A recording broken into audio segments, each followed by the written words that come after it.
गौतम बुद्ध के उपदेश में बुद्ध ने कहा है कि क्रोध, ईर्ष्या और अपमान ये 3 ऐसे विष हैं जो व्यक्ति इसे करता है उसके जीवन को धीरे धीरे नष्ट कर देता है और उस व्यक्ति को लगता है कि वह अपने इस स्वभाव से दूसरे को प्रभावित कर रहा है। लेकिन ऐसा बिल्कुल नहीं होता है। इस उपदेश में बुद्ध का एक प्रसंग प्रचलित है।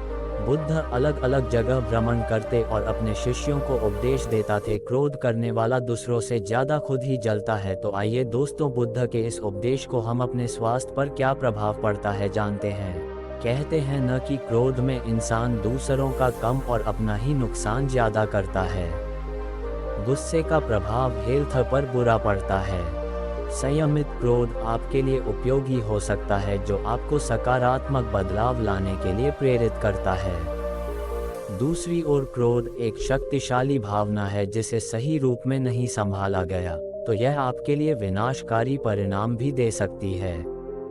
अनियंत्रित क्रोध से व्यक्ति तर्क वितर्क, शारीरिक झगड़े, शारीरिक शोषण, मारपीट तक करके खुद को नुकसान पहुंचा सकता है।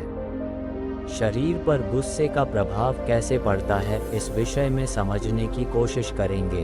हल्का फुल्का गुस्सा करना लाजमी है, लेकिन अत्यधिक क्रोध करने से इसका दुष्परिणाम शरीर और मन दोनों पर पड़ता है।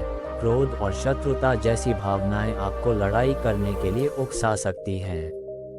जब ऐसा होता है तो एड्रेनालिन और कोर्टिसोल स्ट्रेस हार्मोन हृदय गति और श्वास गति को बढ़ा देते हैं।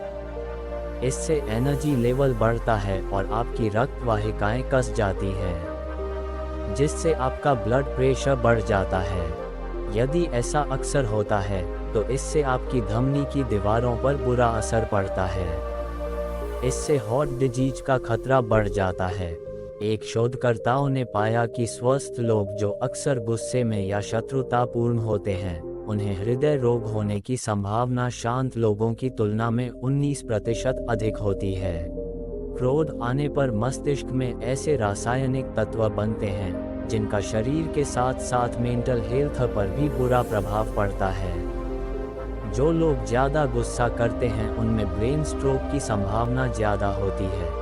जब हम किसी बात को लेकर बहुत जल्द प्रतिक्रिया करने लगते हैं तो धीरे धीरे शरीर में रक्त का प्रभाव तेजी से होने लगता है, जो आगे चलकर हाई ब्लड प्रेशर की बीमारी को जन्म देता है।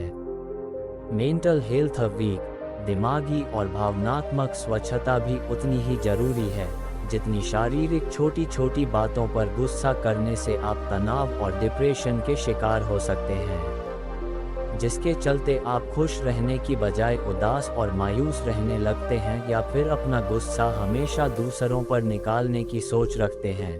ज्यादा गुस्सा करने से आपकी पाचन शक्ति कमजोर होती है। रिसर्च में भी यह पाया गया है कि जो लोग अधिक गुस्सा करते हैं या फिर मन में नकारात्मक बातें रखते हैं, उनमें दूसरों की तुलना में खाना 3 से 4 घंटे बाद पचता है। उनमें पाचन संबंधी अन्य समस्याएं जैसे पेट दर्द भी हो सकती हैं। स्वस्थ जीवन के लिए साउंड स्लीप बहुत जरूरी है।